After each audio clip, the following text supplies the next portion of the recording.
and I'm calling the regular meeting of the school committee to order. So first on the agenda is the consent agenda of the warrants of January 31st, 2014, and the meeting minutes of January 14th. Were there any questions, comments, corrections, or can we consider them accepted? Okay, moving right along. Correspondence. So there was one email or one correspondence on all-day kindergarten, stressing the value of all-day kindergarten and wanting to have it available. We have a number of waiting lists in our 3 communities, so we'll be talking about that later this evening. And I know a number of you have been communicated regarding concerns over our recent rental of the Mary Williamson School. There's nothing in particular in your packet. As I've said in responses to people who have emailed me personally, this is consistent with our policy. We rent to everybody that meets our requirements, and this particular renter did meet our requirements. And they, unfortunately for the shock factor, when they advertised their presence there, they referred to the school by name, and they used a picture of the school, which is also legal. It's a public building; they can take any pictures they want. So we've been in conversation with them, and for their website, they have taken the picture of the school off. And so, which we appreciate, and so hopefully that will help reduce some people's concerns. But it is on a Sunday, it is not during school hours, there are no other, to my knowledge, there are no other events going on that day. No, I've been told there is. Okay, I'll double check that. Okay. I don't know, because I'm the Yeah. kids that are in the But room. even that, you know, Is it's okay? allowed, Okay. you know, it's not it's a public building. It just seems like that's a lot of people going in and out of that building with little kids there. And I don't Yeah, know. yeah, I'll double check who's in there, but I was told. Basketball. Or It's basketball. Yeah, I was told that was Elizabeth Burbank, so, We use both, Jill. Both. okay, Yeah. alright, so. I don't know. But it is consistent with our policy. It's not the first time we rent to religious affiliated groups, so I think it's just the shock of how they blitzed the market because it's a startup. I believe it's a startup church. That's my sense.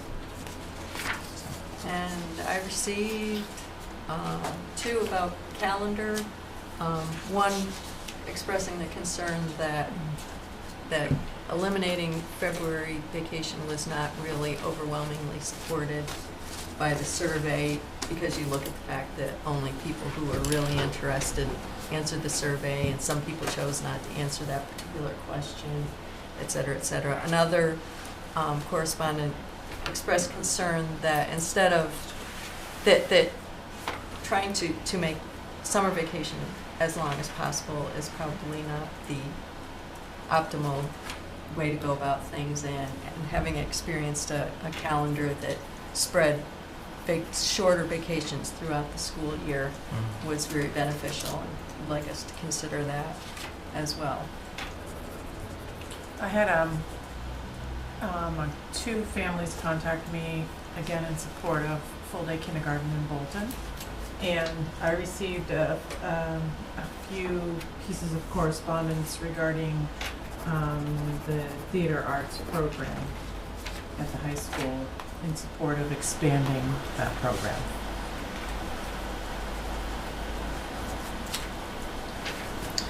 I had some correspondence regarding wondering when school choice spots availability are going to be known to people for the high school.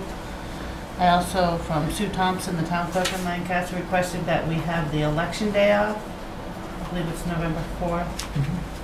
Although it doesn't affect Lancaster directly, she was sort of supporting having it for the other towns. And another one regarding the drama, the drama, that there's cuts in almost every extracurricular activity, not every, but like through sports, drama, and they supported that not everyone can make it. And yes, it'd be great if we could have more theater arts as a part of our curriculum, but, just because 93 kids tried out, if we added another play, doesn't mean that those 10 that didn't make it are gonna make it this time. So that was just a flip side, so they felt very strongly about that.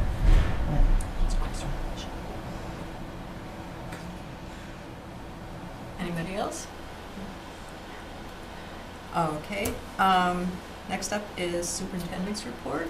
Yes, so the majority of tonight, or a big piece of this, is related to new business in terms of presenting the budget proposal. So I'll start just reading where we have a student recognition. I'm pleased to share that Joshua Bricknell of Stowe has been selected as a candidate for the United States Presidential Scholars Program. Annually, 141 students are chosen from among the outstanding graduating seniors to become U.S. Presidential Scholars.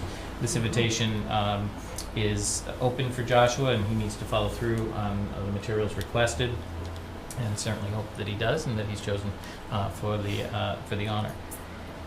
Many of our teachers and administrators have been participating in the last semester in what's commonly referred to as the retail course. It's now a requirement that all core teachers and all administrators supervising teachers who teach English language learners, ELL students, have this course in time for the 2016 renewal of their license. I'm pleased with the number of teachers who were able to get into the first semester and now the second semester.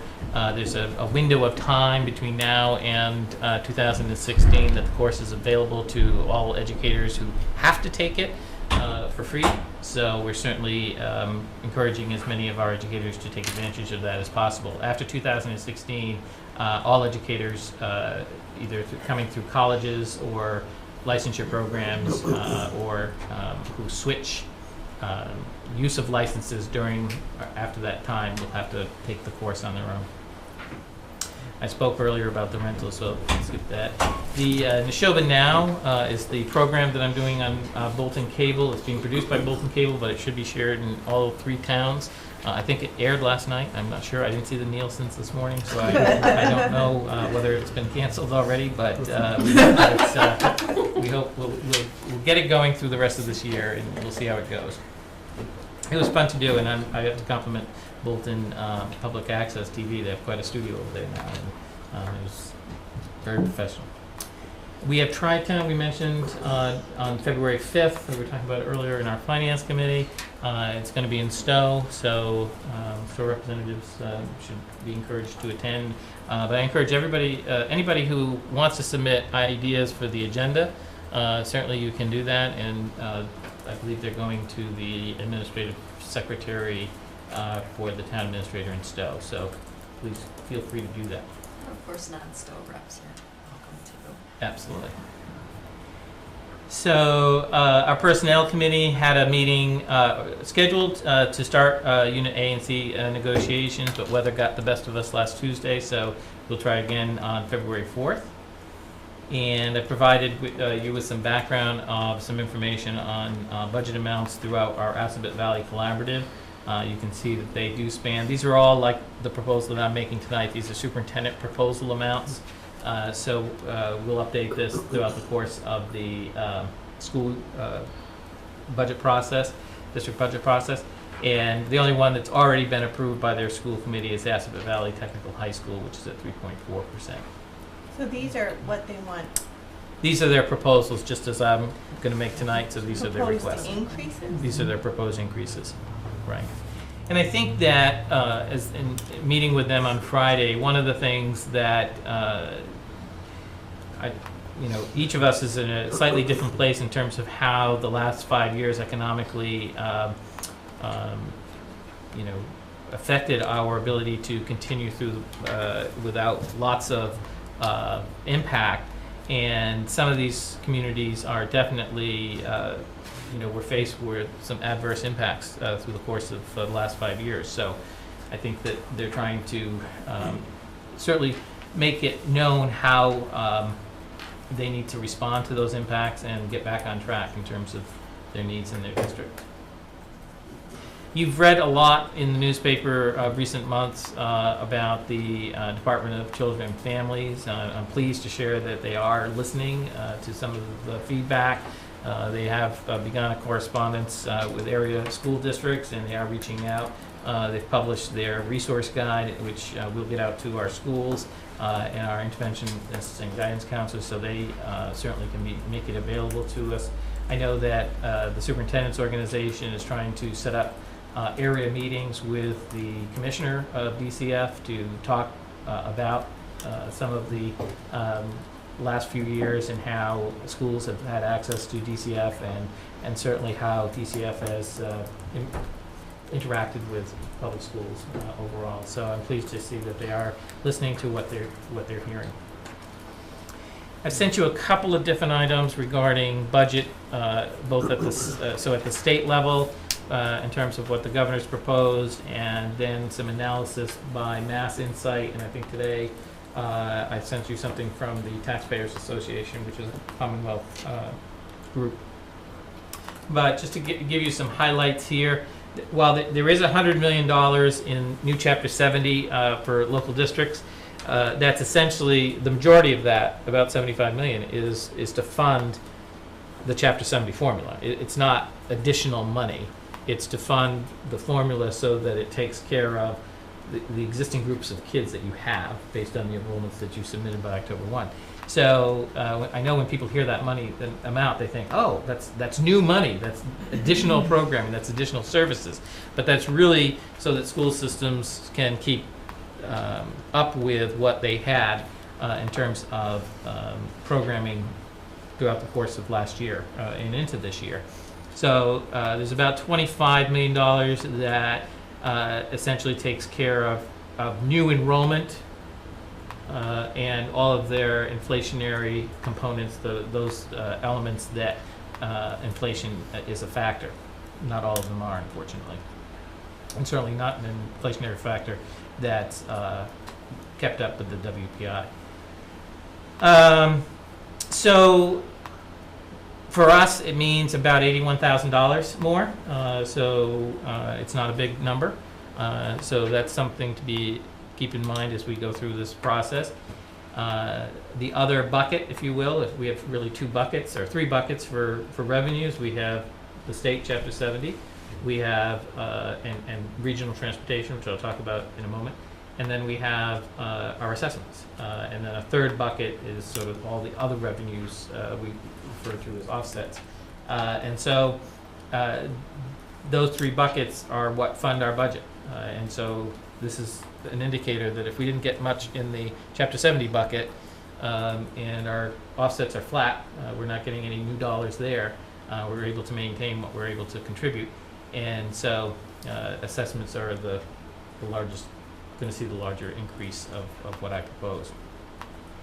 So regional transportation has been level funded in the governor's budget, and that is not good news, because essentially what they do there is they let all the districts, regional school systems that qualify, put all the money, put all their information into the computer, and then it splits out regional transportation among those districts. So if it didn't go up, but as we all know, the cost of transportation rise within a given year, that money is going to spread out to those districts. So we're going to probably see a slight decrease, is my projection, when the number finally comes out. I don't, we're all set because we fund from the number we had from last year, so we'll be all set. So I think that's a good reason for doing it that way. And then other areas where we would see, hope to have seen some increases, circuit breaker, which funds funds special education for our out-of-district placements and our in-district programs that are similar to those. And so that has been flat funded, and so that's concerning. Also, homeless transportation has been level funded, which, while we don't have a lot, we do have some. And so that's always a concern to see that that's not being funded at the level of need. Homelessness has become an increasingly difficult area of education to manage, because first and foremost for the students who are, in some cases, moving 2 or 3 times during the course of a year, but also because they're so far away from their home of origin that, they're definitely being transported up to an hour of time, and so that's concerning because most do choose to go back to their home district because they feel that, their hope is to get back into that community. And so the program is set up to support that notion. So it's concerning that amount was flat funded as well. But this is the beginning of the process. As you know, this is House 2, the second year in a biennium. So next, it'll go to the House, and the House will take action probably sometime in April. And then, most likely in April. And then the Senate will take final action in late May, and then they'll, or mid-May, and then they will get together and have a conference committee that will look at their 2 budget agreements and see if they can get common ground, and then present a budget back to the governor. We're always working toward, and we will try again this year, to get a joint resolution out of the House and the Senate earlier. I think once in the last 10 years we've been able to do that. I don't know what the history of that is prior to that. So we hope to see some conversations with leaders in both the House and the Senate to see if we can get them to agree sometime in April on a joint resolution for education, at least Chapter 70, which would be helpful to many communities that start going to annual town meeting much earlier than we do. They start going in February and March, so the earlier the better. So if we had it before May, that would be great for us. And that's my superintendent's report.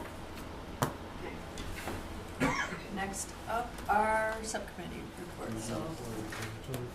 Oh, yes, I'm sorry, I'm divine, we were doing the second quarter financial report. I forgot all about you. I didn't have the That's all agenda in front of me. Sorry.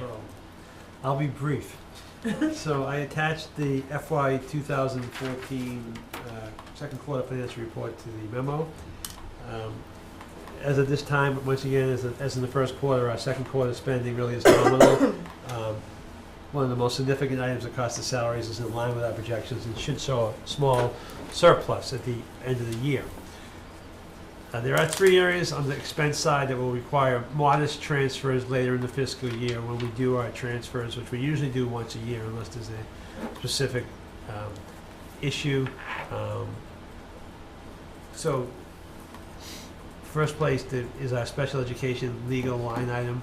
We've had a couple of reasons for overflow there this year, one of them being our special ed transportation issue.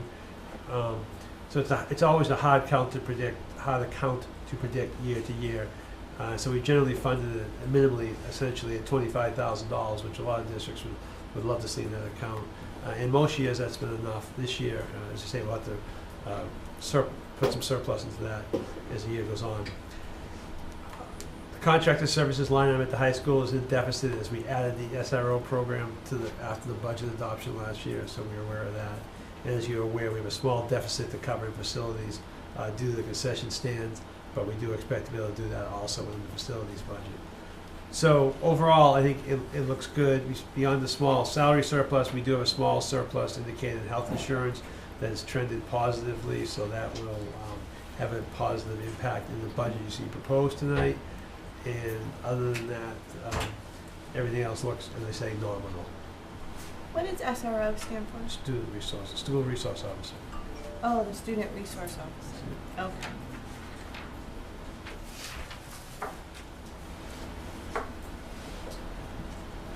And we added that last year, right? Yeah.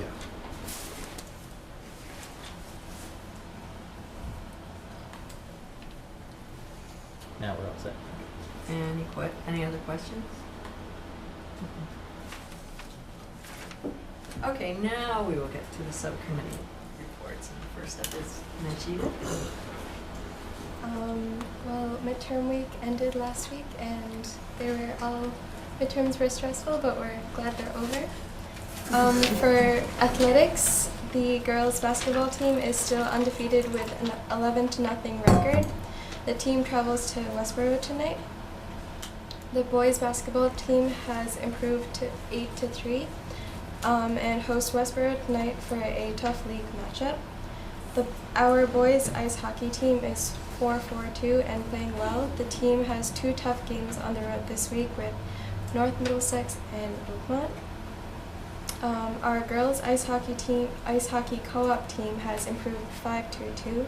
Swimming has finished their regular season and will be competing in the league championship on Thursday. The indoor track teams are doing well. The boys are 2-2 and the girls are 4-0 in the league. Neshoba will compete in the league championship this Saturday at Fitchburg High School. Our alpine and cross-country ski teams are off to a good start. The cross-country team has a race today and the alpine team will race Thursday this week. The wrestling team has improved 11-1 on the season. The team will travel to Algonquin tomorrow for a match with Algonquin and Monty Tech.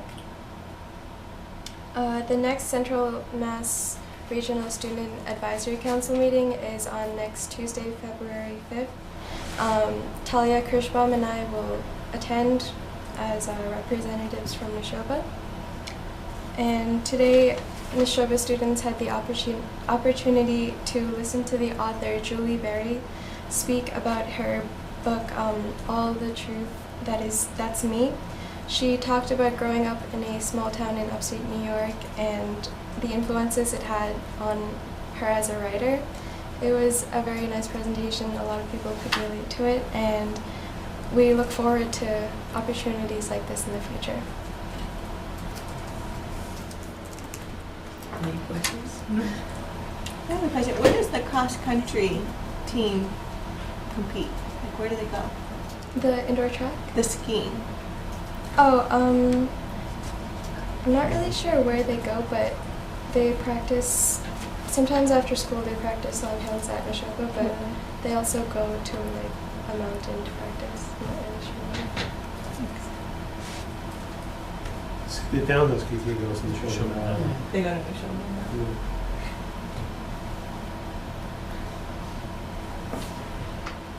Okay. Finance Subcommittee, we met, we approved the warrants. We have a budget workshop coming up on Saturday, and we'll probably be discussing feedback after that, so that's about it. Personnel, Jeff's not here. Right, so we didn't, You didn't meet, We didn't meet. so. Okay, policy, We have 3 policies that we reviewed, and they're further down on the agenda tonight for the first reading. ESBC, no report. well, actually, we did meet last night. Pleased to report that the district is getting paid, which is a good thing, for some expenses that we incurred during the project. So they were kind enough to vote that last night. We do still have 2 or 3 items on the punch list. 2 of them we're going to work with local vendors to resolve. And then a third item, which is a much larger item that we really need the contractor who installed the units on the roof to come back and address it. But we have not had very good luck with that. So it's in talks to figure out how best to move forward on that. So. And Maureen, the The task force? The high school space study committee met again last week, and it was actually a good meeting for a lot of reasons, not the least of which is that there were folks there from various of the 3 towns, and obviously Superintendent Wood and Dr. Graham was there, and Jody Specht, and I cannot remember the woman's name. Mary Murata. Mary Murata from a technology perspective. And I think what was positive about it is that there was a lot of discussion that was very collaborative, and everybody really wants to work towards a common goal, gathering up the information. We talked about methodology, how we would approach the project, so I'm encouraged by it. Okay, thank you. New business. First up is the proposed budget. So as the public knows, or the school committee knows, and hopefully the public will know, We have a budget workshop Saturday, and our process is I will give you a 50,000-foot view tonight on what the budget looks like that I've proposed. It's a combination or a culmination of work that our administrators in each of the schools and district departments have done in terms of putting together, looking at the needs of our students and our faculty, and addressing issues and goals that arise out of their school improvement plans, as well as what the district improvement plan directs us to do.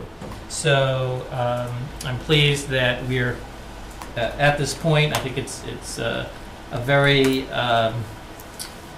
well put together budget and reflects much of what you've been hearing for quite a while in terms of this school year. I don't think there are any surprises in terms of the kinds of things that we're talking about. That doesn't look very bright to me. Is this not very bright? Just warming up? There we go. So I think that as you saw in the numbers from some of our neighboring districts from the Assabet Valley Collaborative, a 3.72% increase is reasonably low compared to what our colleagues have been requesting. And I think part of that reason is that we have tried very hard to, during these last 5 years, to manage our district in a very tight budget, but we've had some nominal increases that have allowed us to keep moving along. And so we didn't dig a hole during this economic period, but we didn't really have large growth in terms of new initiatives and new programs.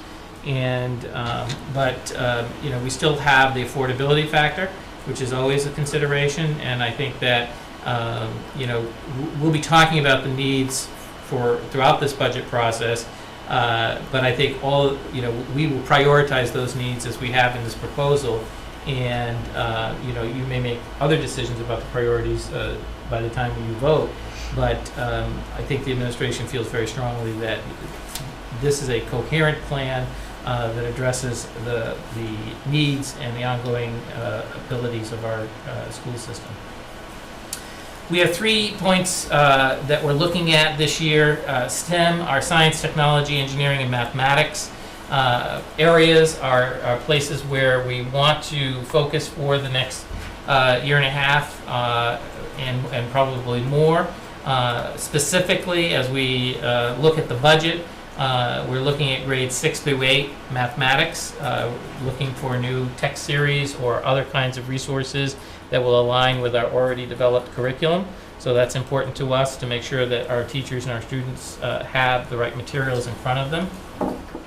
We're also looking to have some time with teachers to write the new science curriculum.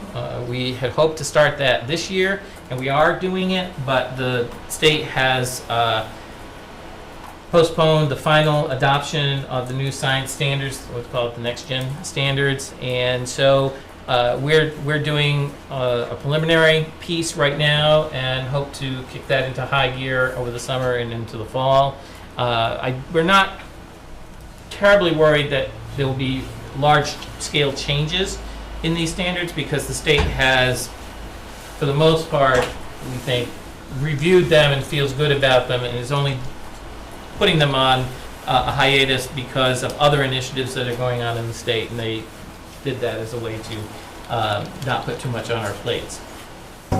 We're also putting forth an early childhood education initiative, and we hope to see that our all-day kindergarten classes expand so that we can transition over a period of time to eventually tuition-free all-day kindergarten. This is something that, as you saw or heard about when the governor made his proposal, it's certainly an initiative that he has. I won't say we had first, but we've been talking about this for some time.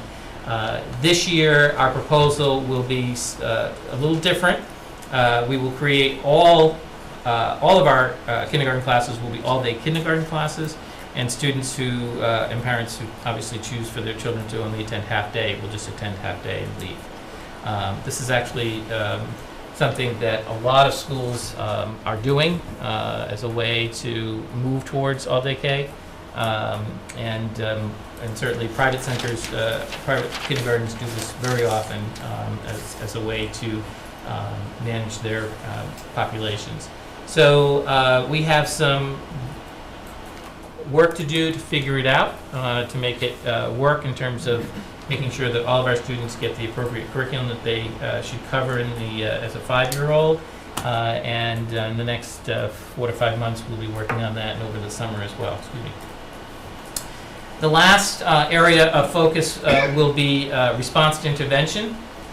This is something that we've been, again, working on for a number of years.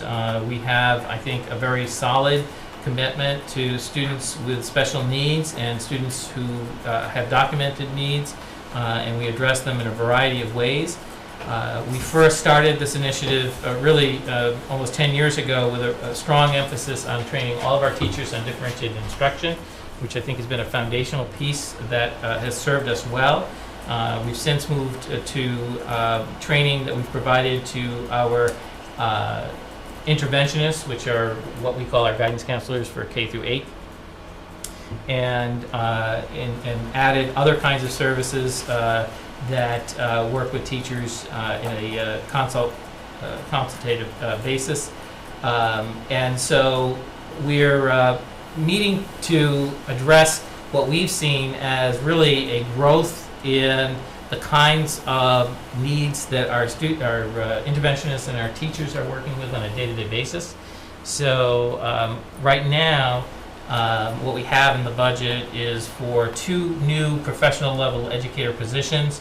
We're working through some clarity on what the roles will be, but they will help us overall to move some of our district personnel back into the buildings at some point, and so that we can have building-based staff that could work with our administration, teachers, and support staff on a more day-to-day basis and support kids in a direct way. So that's an exciting piece. We're hopeful that through the course of the budget conversation, we can finalize the specifics of it. But right now, I think that what is clear to us is that we have significant growth in needs everywhere from our high school and our middle school level, and really even at our 3 through 5 level of students who present with very different kinds of needs, everything from their own impulsivity to family dynamics to just educational needs where we need to fill gaps in instruction because of transients and so forth. So all of that has come together under where we think this is a very good next step for us as a district. Those are our 3 larger focal points that we're emphasizing, and there are new dollars in the budget for those as well. The budget is a level services budget everywhere else, and so we obviously maintain our existing programs and services. We continue with a robust capital maintenance program for our schools, and obviously the scheduled maintenance as well. The curriculum instruction and assessment, well, we're putting a larger emphasis on STEM-related areas. We also have the area of educator evaluation. We'll be in our 2nd year of support of that initiative, and we have work there to be done. We are working a piece of that, but work that we've been doing for a number of years around common assessments. We're making very good progress there. And we will continue to support that. Our PD calendar, for example, much of that will be dedicated to time that we'll need for work on developing common assessments. And then common curriculum continues to be something we work on. As you know, 2 years ago we rewrote our English language arts and our math curriculums. We want to continue providing time for our teachers to work vertically which means that either through technology or in person, they need time to meet, and so there's resources in the budget to support that. On the technology front, I think we have a very strong state-of-the-art infrastructure and the tools that we offer our students. We definitely believe that technology in the hands of students is an important part of learning, but it's not the end-all be-all. It's a means, not an end. And we want to be able to keep up with our 1 to 5 year replacement so that the technology is valuable and useful both to educators and to students. And so the resources that we put in the budget, and again, a level services budget for the most part, is to maintain what we've been doing and to continue that. So it is a bit of a trailblazer budget in the sense that it's the first time we've been over $50 million. And when you see that number, it's a bit eye-popping. But in context, it makes, I think, sense. That's a 3.72% increase for budget to budget. We do have, as I've mentioned before, some offsets that help to buy that down for the local assessments, essentially, of $3,636,000. And then, so the net budget that will be divided for assessment purposes is 4%. So this is, I think, a reasonable budget. I think it covers the majority of needs that we have in terms of that are recognized as new or blossoming, but definitely covers our level services. Some of the drivers that you'll see in the budget in terms of increases or changes of note, we have in our salaries line 1.5%, which I think is obviously in check and balance with our contracts and administrative and central office staff. The new personnel, which I'll go into with some detail in a moment, is about $359,000 of new dollars, and so that's a considerable increase that obviously needs to be looked at, and so we'll unpack that on Saturday and throughout this budget process. Our insurance costs, health benefits, are increasing about $282,000, almost $283,000, about 5%. This actually is smaller than I think what we would have anticipated, but through some effective strategies that George has employed, we've been able to reduce that. So I think that's something that you're not seeing in other school systems, certainly, in terms of the total increase. Our special education account is certainly a place, again, a number that is a little bit higher than it has been in the past, $475,000. We've had 6 family students move into our district that have had out-of-district placements that were decided before they moved here. And so we, through the way the finance formula works, once they've been decided in other communities, then they are transferred over. So that's certainly something that changes our budget picture very quickly with little or no control over. And certainly we work with the families, and as we get to know the student, we look for appropriate placements within the district. And sometimes that happens, sometimes it doesn't. Certainly a family or a student who's been in a school system for 8 or 9 or 10 years, it's very difficult to consider moving them back because they've built relationships and so forth. So it makes perfect sense for them to continue where they are, whether we can offer a comparable program or not. Our regular education transportation, general education transportation, the yellow buses, going up a small amount, about $42,000. The special education transportation, again, seeing a slightly larger increase. We did obviously have the issues that we had over the holiday break. And so we're expecting a slight bump in there at $144,000. Utilities costs, very small increase. Bill is doing a really great job managing our facilities and utilities. We're looking at moving hopefully the high school over to propane and this school over to propane. So if that's possible, we'll be, and this budget anticipates that, be able to manage this budget very effectively. The facilities line has asked for 167,000 more. Again, that's that scheduled maintenance and capital maintenance. So we do capital maintenance on the high school, and then we do scheduled maintenance on all of our schools. So this would include things that on an annual basis we need to address that don't rise to a capital cost, because each of the towns does own their own elementary building, and they would take care of the capital costs, anything above $10,000. Our debt service is going down slightly at the high school. Our special education assessment, this is a part of the number that's assigned to us by DESE. It hasn't changed in a number of years. Our school choice account is $500,000. That's what it's been flat for this past 2 years.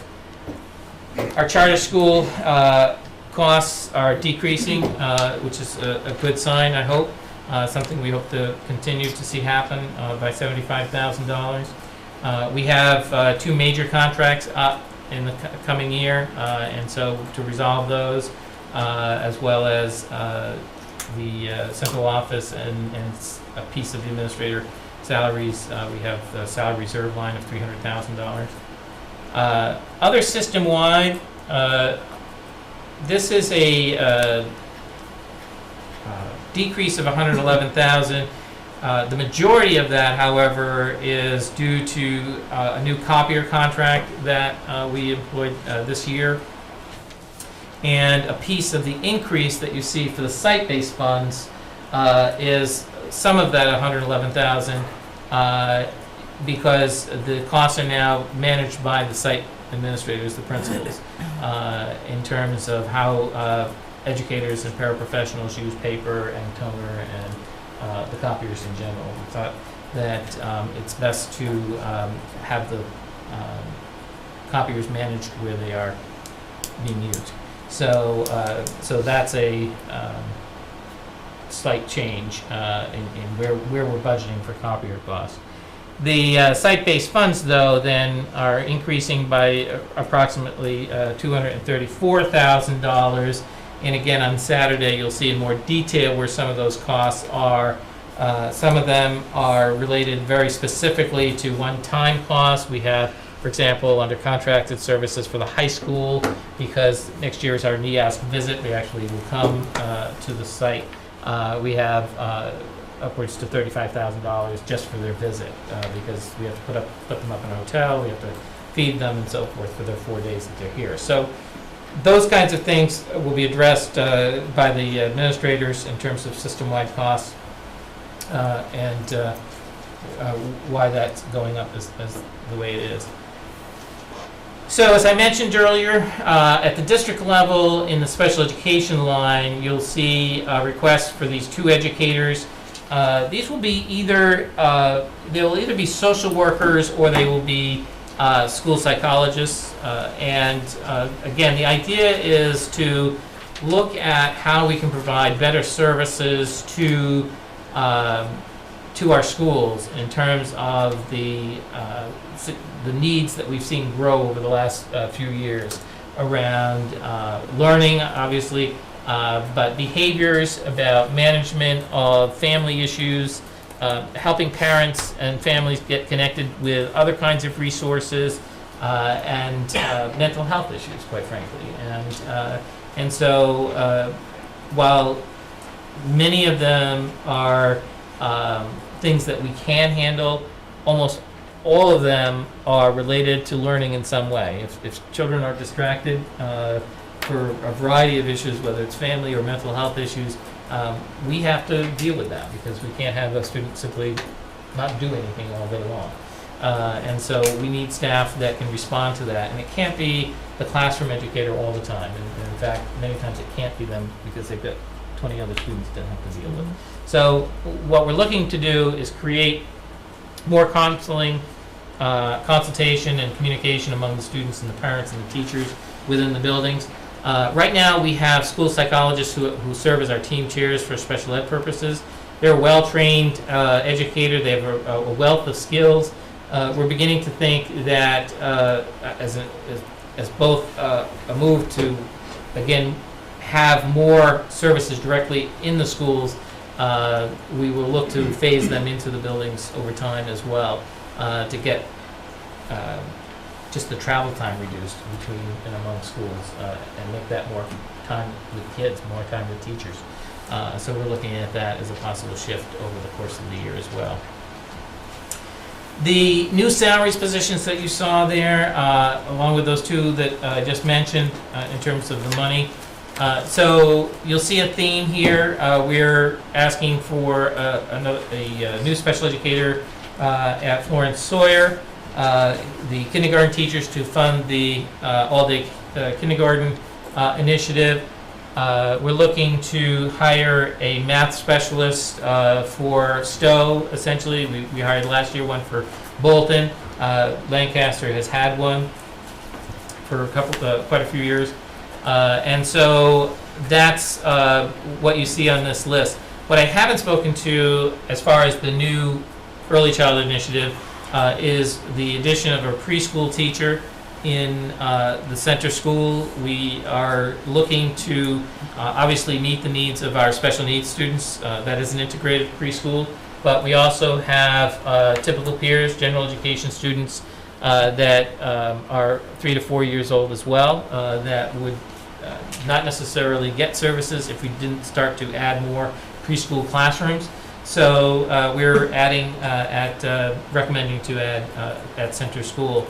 And as we did last year when we added a program there last year, a half-day program, I'm going to ask that the school committee deal with the all-day Hay Early Childhood Initiative first, because many of those families are waiting on other opportunities as well, and especially those parents that are on the wait list who want to come to Neshoba, but they need to make a decision because other private schools need their decision as well before the end of February, much sooner than our budget process allows.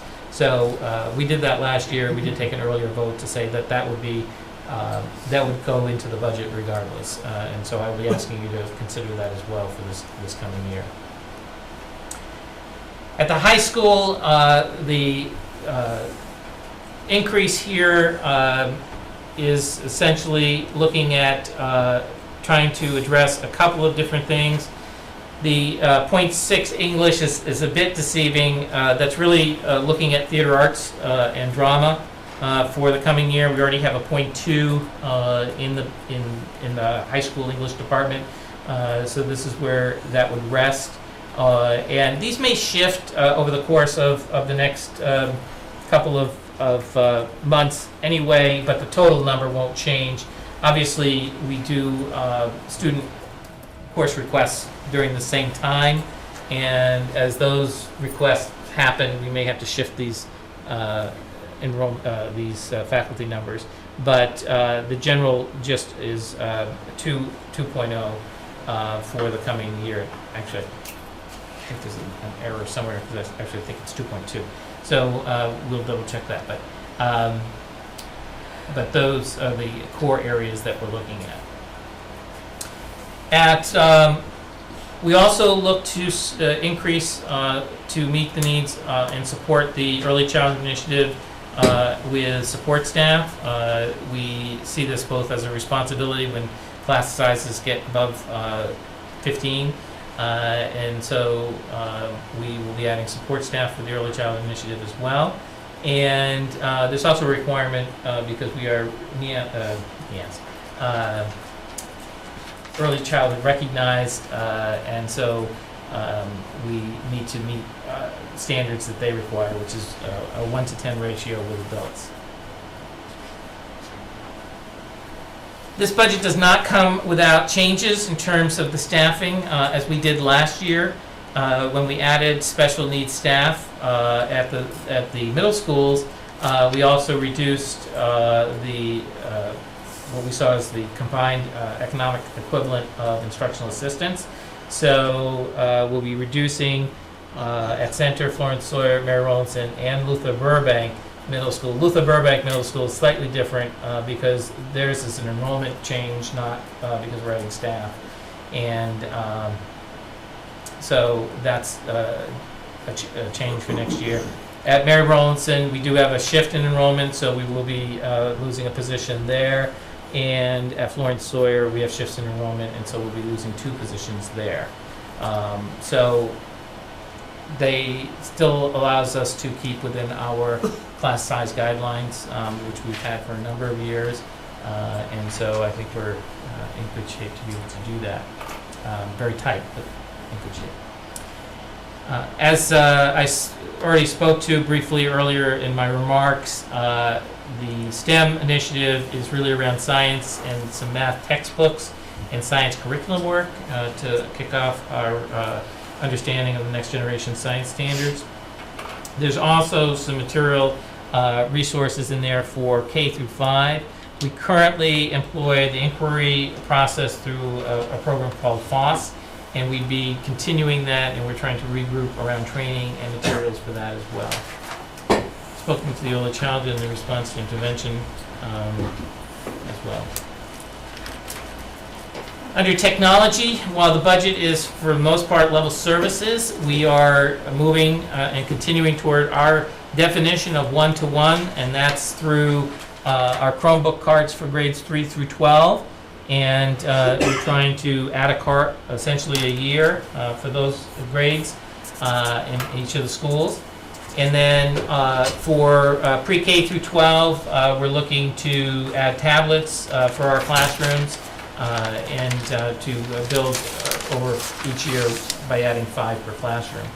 Our goal in our elementary classrooms, especially K through 8, is to phase out the desktops that we have in the classrooms, primarily because many of them they exist because they've been rotated out of circulation for either the professional staff or in the labs.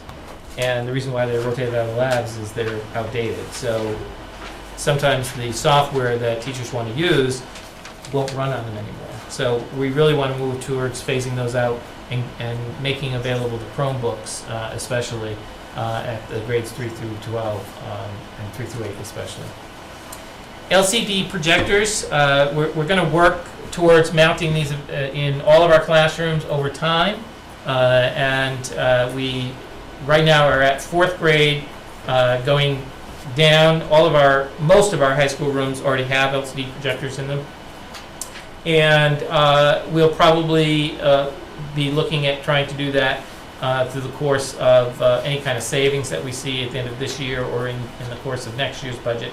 But also then document cameras, which are a much less expensive tool to be able to put on a teacher's desk and project what they're looking at from their desk. It doesn't have the interactive piece that our interactive whiteboards have, but as we've realized the cost-benefit ratio between trying to do both a one-to-one initiative and an interactive whiteboard initiative, we really see that we can only afford one or the other, and we think that the technology in the hands of kids and teachers is much more valuable than the interactive whiteboard piece, because there's an awful lot of training that goes along with the interactive whiteboards, and not all cases does all curriculum lend itself to it well, and it really takes the individual educator as opposed to the excitement of a student holding a computer in their hands to get excited about the interactive whiteboard. So we think this is a better direction to go in overall, so that we can make sure that technology is used on a regular basis every day in the classrooms. Can you just go back one slide for a second? I have a question. So, Yep. These are all on your site for Saturday as well. Okay, 'cause it's Yeah, not there yet. right.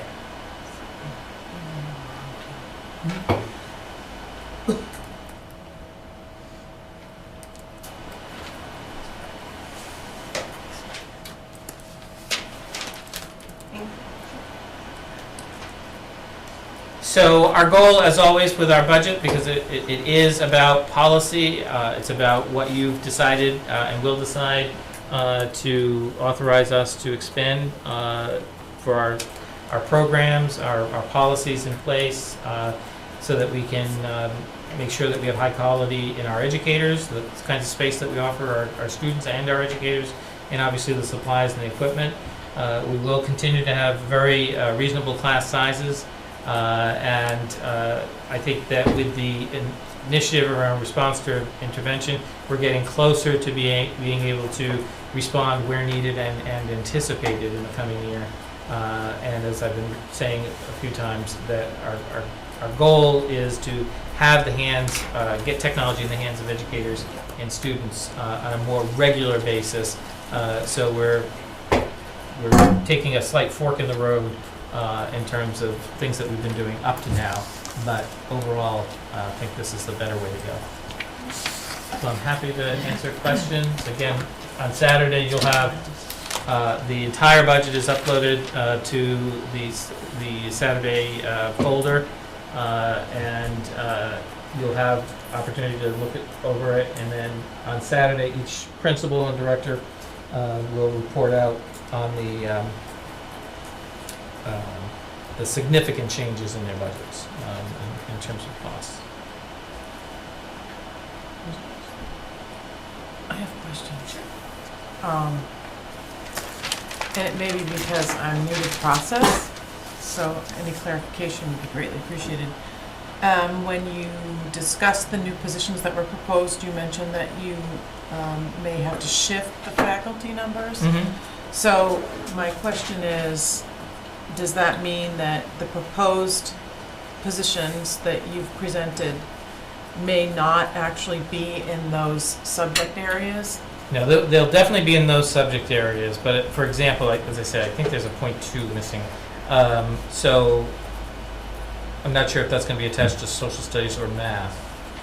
But it'll be in variations of .2, and it will be based on any final decisions by student choice. I mean, our goal is to go with a .6 in English, for example. That will give us 3 additional drama, theater arts courses, which, as we know, is something we've been trying to build. We added one last year or 2 years ago, and it's very popular, and we'd like to add more. These other numbers are related to current enrollments, and we're expected to grow there as well. Overall, with about probably another 35 kids, I think, in total. If we see the same percentages of kids that go from the 8th grade to the high school transition as they have. So. Okay, that's good. Thank you for that. So Go ahead. is each .2 a class? Essentially, it works out Essentially a that way. class, Yeah. okay. Right, when you look at their entire schedule. And the SRO is going to continue to be part-time, not full-time? So they continue to be part-time. The difference is that we were paying for half of a half. Now we'll pay for the entire half out of our budget. No, we should. We should, absolutely. And there's no desire on behalf of the district or the local police department to increase that to full-time? I think there would be desire. It's just not a place we chose to put our priority this Okay. year. I think in coming years, you'll definitely see Something you that. want to look at. Yeah. Okay, that's good. And I have 2 more questions. One is on the staff reductions. And you mentioned that you're going to stay within the class size guidelines, but will we have an opportunity to review? And I know, George, I remember you have you'd put together what the size of each of the Yeah, classrooms is. That'll be a part of the packet on Saturday. Okay, Yes. so I just want to be able to take a look at that and see what we're Absolutely. dealing with before we would agree to that. And then, thank you. And then the, Hot topic. pardon? It's a hot topic. It is a hot topic. And then the document cameras, can we talk a little bit more about that? Because what I heard you say was in the classrooms that don't currently have the LCD projectors, I understand the expense, I understand the training component. I'm not sure I would agree that a document camera would take the place of an LCD projector. Nope. So we're going to continue to have LCD projectors installed in all classrooms. The document camera actually gets installed to it. To So it projects. it must be then. It's the interactive whiteboard. The whiteboard. So we're currently at 4th grade. We started Across the district? across the district. So 4th through 8, all of our classrooms and all of our special ed classrooms in those grade levels have an interactive whiteboard, core classrooms. And so, you know, it's roughly about $4,500 for total installation for both the LCD, because you have to do both the LCD projector and the interactive whiteboard. There are a lot of merits and a lot of pluses to the interactive whiteboards. There's also a lot of learning and changing of practice in terms of what the teacher has to do. And it really becomes like, unlike curriculum where it's easier and faster to get all teachers to be doing the same curriculum, technology as a tool, it's not as easy to get everybody to use it in the same way and as much and as often to make the cost-benefit ratio work out. So you might have a super user in a class and go to the very next class and not have as strong a user. We're trying, growing them over time, but it's not as quickly as technology in the hands of kids, because kids are native and digital users, and so they'll use the technology quicker. And teachers are more apt to use laptops than they are the interactive whiteboards. But I'm going to step out of line here and say I would suggest that a teacher would want to be able to relate to a student in the way that they learn. So I would expect that they would want to try to use those whiteboards, but that's an opinion. Beside that, Share that opinion. so I want to make sure I understand. So grades 4 through 8 currently have whiteboards across the district. Now, my bigger concern is, do the high school classrooms have whiteboards? And if not, that's a big... So they don't. We went a totally different direction when we started looking at technology back 10 years ago. So they went with, at the time, what was called a tablet. The majority of the teachers there, and in many departments, and we're going to replace most of the teachers' computers with now what's considered a tablet that will run as effectively what they have now. From the And projectors. it will connect to the projectors. So it'll be in the teacher's hand as opposed to The whiteboard. the interactive whiteboards. Are there any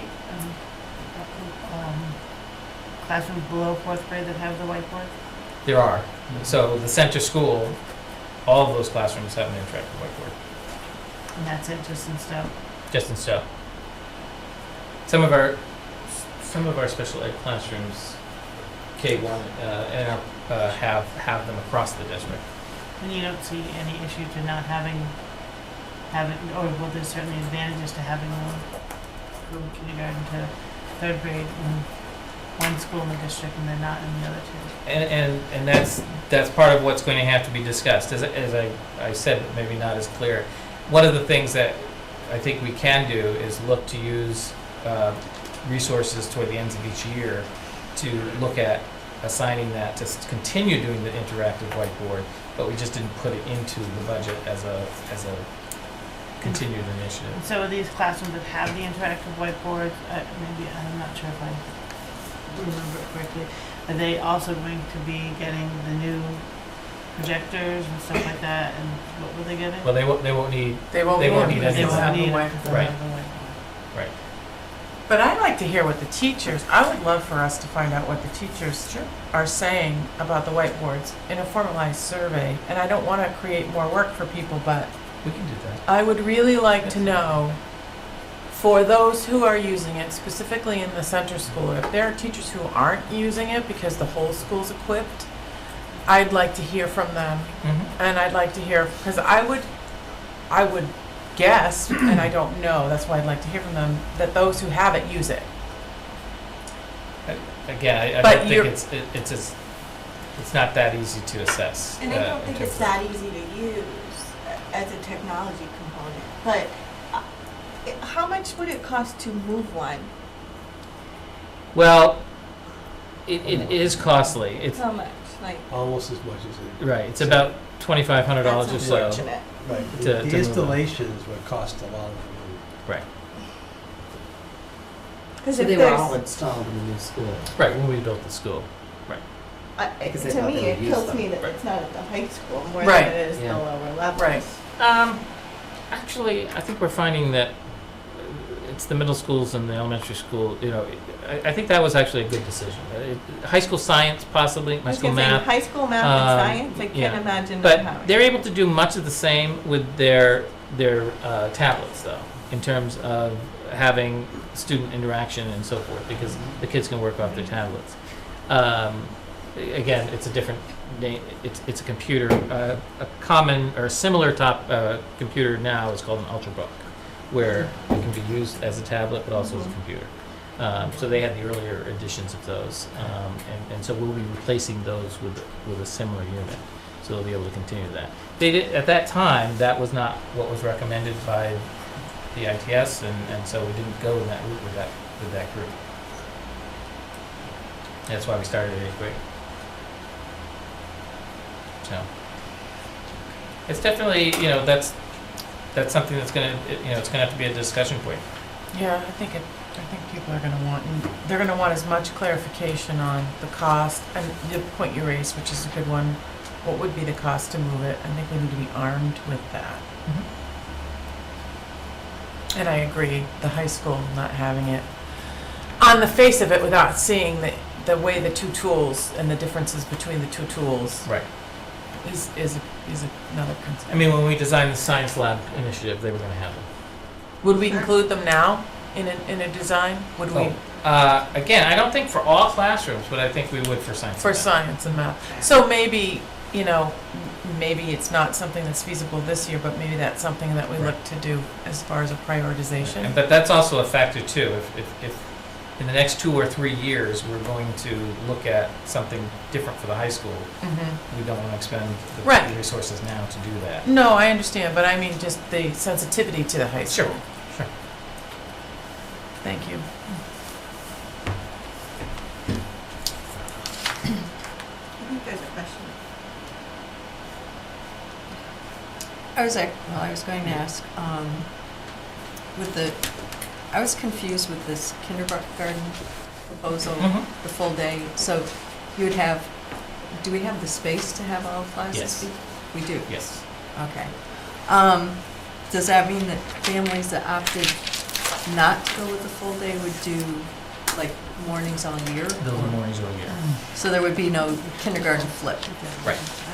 I mean, to be honest, I mean, that's what I'm thinking, because that's what we do now for, we have a singleton class and they go all morning. They don't switch. So I'm assuming that's what the teachers would want to do. It would make the most sense, but there'd be nothing preventing us from doing a flip at that point. Okay. And, let's see. And so how would that impact the waiting lists in the school? So everybody who's on a waiting list would get in. Okay. I just wanted to make sure. Right. Okay, are there questions from the audience? This other question, can you expand more on the kindergarten? I'm sorry? Can you expand more on the kindergarten aspects of it? You guys are saying that you were looking at it, or you voted it, or you are looking to vote? So that's what I'm proposing. And what we did last year for the early childhood for the preschool is the school committee, I asked the school committee to vote early in the process. So I think we voted actually the following meeting after our Saturday meeting to make that a vote, that regardless of sort of the outcome of the budget, we would make sure that happened, that class happened. So I will ask the school committee again to have a vote as early as possible. I'd like it to be that early because I think, again, parents need to make these decisions pretty quickly. And then, again, no matter, regardless of what happens in the budget, we will make sure that that those classrooms get created and those parents are informed of that.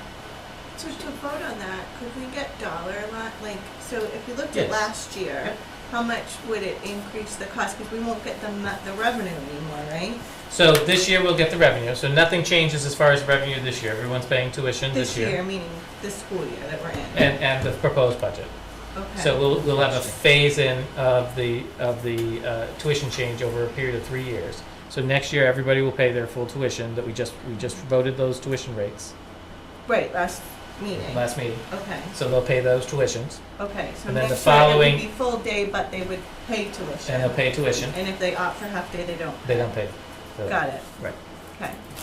And then we'll phase out tuition on some basis. We're looking at a 30 year. Now I understand. Thank you. So is it my understanding that you're gonna make it full-time available in the fall? That's what I'm proposing, and that's what the school committee will vote on as soon as they feel they have enough information to be able to do that. So this is the school committee that's voting on it? This will be this group that votes on that. On which day is that happening? Well, I will push for it to be voted on, let's see, it would be February 7 plus 4, 11th. So that would be the day that would be the earliest it would be voted on. I'm not promising that, but it'll be either the 11th or it'll be the 25th of February. And so what is the consensus of currently? Is this a good idea or is this a bad idea? Is this, you said that you have budget, right? Or Right. You feel is fine. Right. I think this is the first time the full committee has seen this. And so the administration is 110% behind it. And I don't know that the full committee has had a chance to really let it settle into their consciousness yet. A little better maybe after Saturday. And just, I'm one of the parents, and I think there's a number of parents Sure. here also, and we're, I guess, across the 3 towns. So, what you're saying, if you're gonna be introducing kindergarten, so you're gonna introduce it in All 3 towns. all 3 towns? All 3 towns would have available slots. So essentially the plan is that we've created enough classrooms in all 3 towns, in their respective classrooms based on their projected enrollments, for all-day kindergarten. All the parents who have signed up for all-day kindergarten would get all-day kindergarten.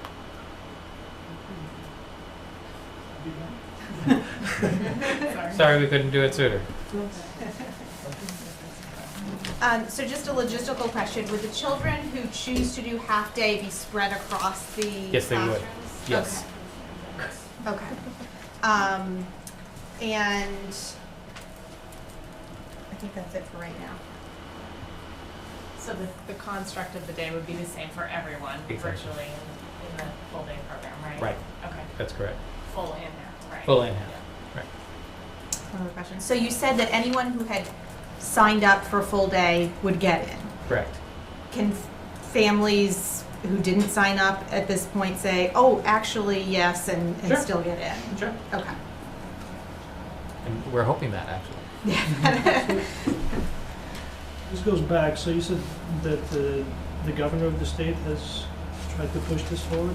So he's pushing for all-day kindergarten as well in all communities. Unfortunately, the way it works, from what he's added money for, is for school districts who have not started all-day kindergarten at all, they will be able to apply for these grants. We already get one of those grants, so we do get some money from the state for our all-day kindergarten. And we may get some because we're adding the number of all-day kindergarten classrooms as a result, but we're not hopeful for that. We're not basing any of our budget numbers on expected revenue from that, any additional expected revenue. So you're gonna be within your budget, look at these classrooms? Yes, the budget I proposed has all of those classrooms in it. But the budget has to get voted on, not just by us, but Not by just the by you, town. but by the voters. Right. Just wanna make sure, I know I don't wanna do the lawyer talk, but I just wanna make sure. Sure. Right.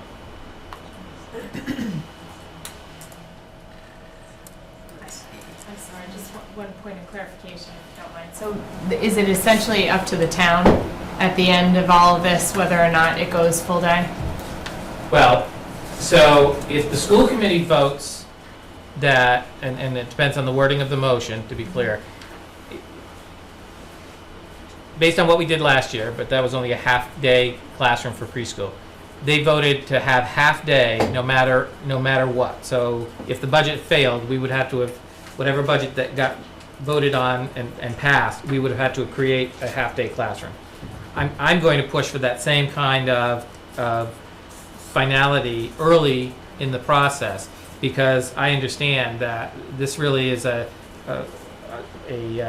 decision that parents have to make now. So, if they're able to do that, we'll make that vote as quickly as possible. If, in the uncertain and unlikely experience that we've had, we've never lost a budget in the last 10 years. I know, right. I would expect us to be able to convince the communities that this is a valuable addition. Could you just clarify what the Saturday meeting is? So the Saturday meeting is a longer version of this. So each principal will come forward and they'll talk about what's in each of their budgets. So they'll have a slide presentation very similar to the one I just gave, and they'll detail elements of their school improvement plan and specific line items that have increased more than what people might expect, and so they will report out on what's in them. And we have a schedule, and it's posted in our school committee site. So if we had to go forward and make this vote first, and we would have to hire the 3 new kindergarten teachers, what is the dollar associated with that? So 3 new kindergarten teachers, It's only 2, right? It's 1.1 No, it's and 3, I Wasn't believe. it 2.5s and I have to go 1.1? back. So it's Oh, it's 1.5 and 0.5, so it's 2.0. So it's 110,000 for that. 110. And And then then- there's no additional space costs There are no additional space costs or facilities or or anything? facilities. There may be small supply costs, That's all right. but we'll Instructional aid costs? instructional aid costs, so we need to add 2 as well. So that's another 60,000. 60, so we're at 170. Right. And then the offset with the additional dollars would be what? Negligible. Yeah, negligible. 0. So we're Not talking- 0, it's marginal. It's marginal. Yeah. So 20 or less. It's hard to predict, really. I mean, So we have probably about, in all 3 towns, about 22, let's just say it's 20 kids on the wait list. Okay, so So- marginal. so it's very marginal. So we're talking about if we vote this early, we're promising to supply $170,000 to this program that if we don't get the budget approved, we have to take from other things. Right. that So cost this- isn't that marginal, though. If we have 20 annualizers that high, Yeah. that's $60,000. Yeah. So I mean, it pays So, about a third of it. 110. Probably. Just so we can use Are you it. sure? It's not- So we paid $3,000 plus 3,100 actually, but it's pretty easy. It goes 3,000, so 60,000 in there by definition, we're full. Yeah, everywhere else. so we're at 110, so we would have to take 110 out of the budget from other things. And if you go back to the last slide of the additional resources we want, Sorry. because those would be the first to go. Probably, right? So out of that 359,000, 170,000 is in there. So, 359 minus 110. So all the other new initiatives would be negated. I don't know. There is risk. So it's not just that, it's additional, so it's not just all the new stuff that we're hoping to add, it's in addition, there's more stuff there, there's another, so the 2 lines would be new personnel and then the 200 and roughly 34,000 in site-based funds.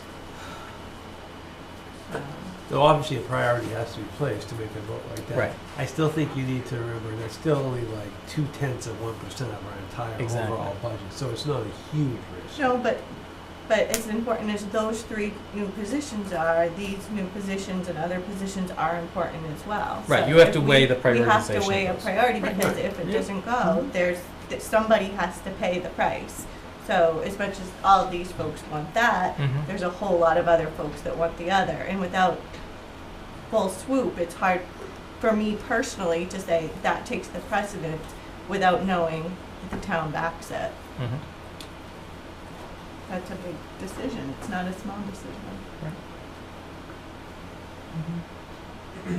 Since we're starting the discussion on this area, the question is, where do you get your money and funding from? So, as I mentioned earlier, there's the 3 buckets. The majority of our revenues come from the towns. So we assess the 3 towns are based on a funding formula and so the majority of our money comes from them. So a proposal of $110,000, what does that mean to the towns? Well, it's not divided quite equally across, but, you know, it's roughly, you know, 35,000 apiece. Okay. And you've been currently charging $3,000 or something Mm-hmm. for each kindergarten, and you plan to phase that out at some point, right? In Right. the next 3 years.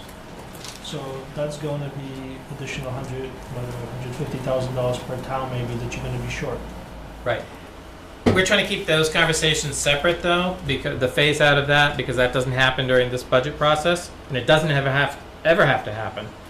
It, you know, it's not, this decision is not contingent on that in any way, shape, or form. We could continue to run it in the program just as I'm proposing for ad infinitum. Right. So now it becomes a question of, do you preemptively do this, or do you do this in 3 years, right?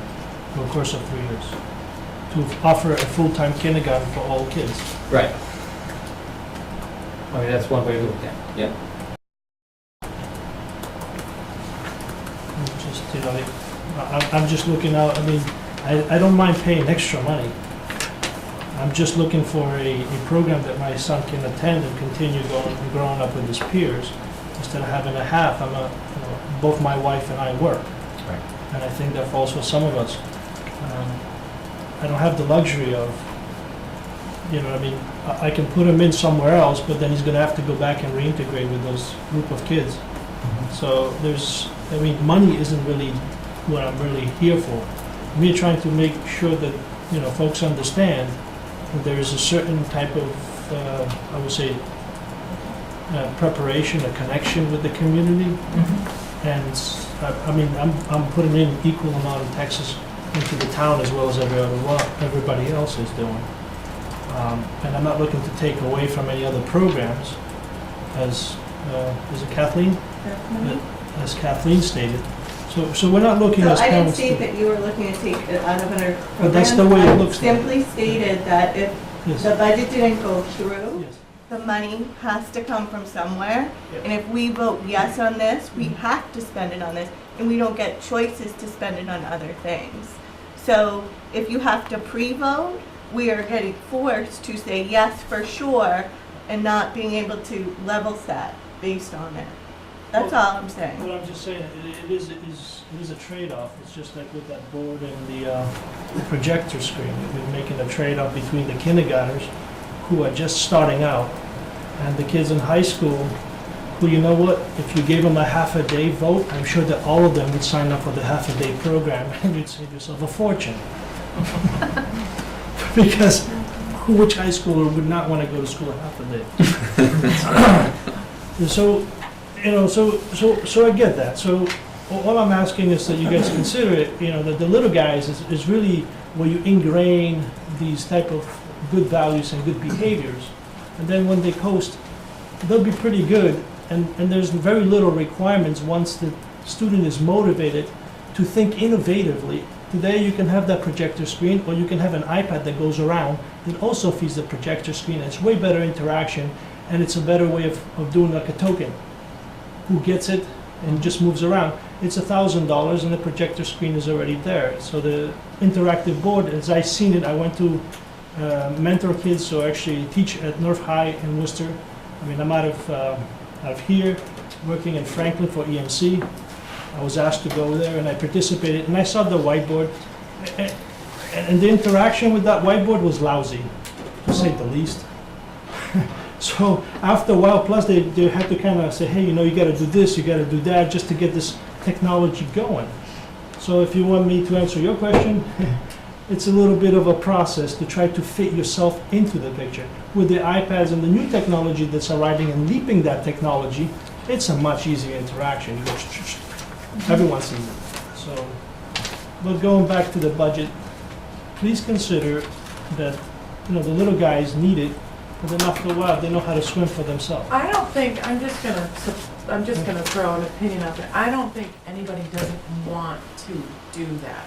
I think what we're tasked with is weighing what all of the community members in our respective communities are asking for. So it's not that we or others don't want to not have,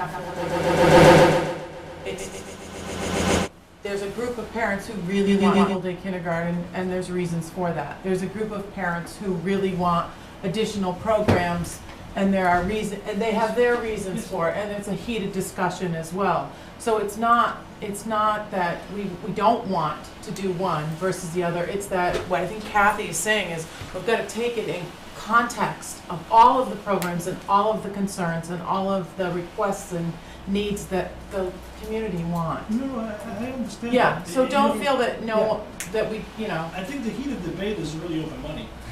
well, and that's generally the way It's it really goes, the right? resource, right? So if you need some help with money, You got some? sure, I have money. All right. What was your name? I think we all have money. It's just about how you invest the money that really becomes So my critical. concern isn't even on voting yes or no for the concern is voting early. Right. Because now we're promising one thing and not promising to consider everything. That's my concern, personally. And if the budget passes as proposed when we go to town meeting in all three towns so that we have that money, then. Then there's no concern. Then it's not an issue. The only concern is if we say, yes, we're absolutely doing this, and the towns say no, and we have to come back and cut away. 110,000 from something that's existing. So not even adding, but cutting. So that's my concern. Just give me those people's names. Discussion. And the lion's share of this can't be, the lion's share of your budget can't be cut because it's dependent upon. Right. Yes. That new personnel and the site-based funds are really the two lines that have Would the be- greatest flexibility for reduction Right. for a proposed budget. And I think that was yours. It's the early part that concerns me. I understand the need Right. for it as a parent. It's just it's a concern. Mm-hmm. It's real money. How many iPads do you need?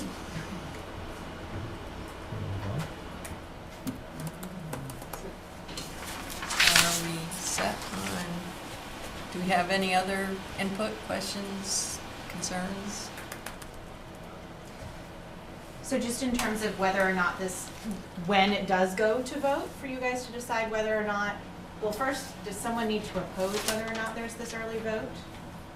Is that? Yes, I meet with the chair and we build the agenda, and so, I think that's where it comes from. And so that would be like in the agenda for the next meeting, it would say that there will be this Correct. vote? Correct. Okay. So you and the chair will decide whether or not there is a vote? Correct. Okay. Is there anything we can do as parents to further this cause? I think you can obviously tell we feel pretty passionate about it. And I obviously understand what you're saying, and it all makes a lot of sense. We're talking about our kids here, so passion comes forward, so I'm just wondering, is there letters, is it anything that, obviously I know everything's dependent upon votes and, how this all goes, but is there anything to further this cause that we should be doing?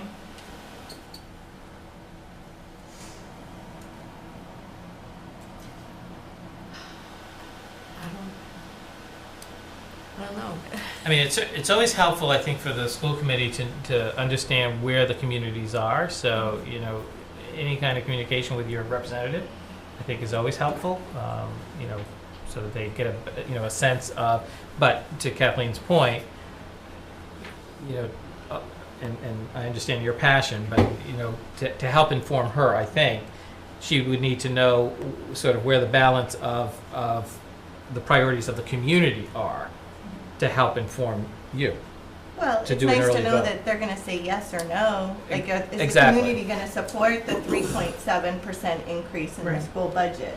If the communities are like the last 10 years in support of the increase, it makes it pretty easy, But if I hear a lot of grumblings, like everyone's going to say no, then I would get more nervous, right? So isn't that part of the position, Mhm. is to take that forward momentum and say this is an initiative, this is a program that we As a can- whole, yes, but to And- have to pull it forward and vote, I don't know. but then you rely upon your morals. You know, I do that every day, I think. It's just hard, the discussion tonight is clearly about full-day kindergarten, and we totally understand the passion about that, and people have spoken forward. We've had the same group of parents come back We and were talk over about there once. I had two kids through the school. technology we need in our schools and how important that is, and there's, 50 parents who are really passionate about that. And if we had all the money in the world, I we would like to understand. give everyone that. So we need to weigh Sure, I understand. what's working, what's not, and what best fits the whole community. When you have a kindergarten child, it's hard to think of what my kid's gonna need in high school. No, I Because you're understand, hoping but- along the way that happens, and we've all been there. Right, but when we were going through school, we were just chalk and, and we managed, But I'm not saying that's the way it's gonna go. I'm not trying to say that. But students still learn through that method, even now. And so it's not paramount that everybody have the latest technology right this very second. And I think the superintendent has been trying to say that phase-in process and everything over time. But a full-day kindergarten program allows the parents and everybody to continue to work, not miss out on work or have to find a very expensive option that's out there. So that's the way I approach it.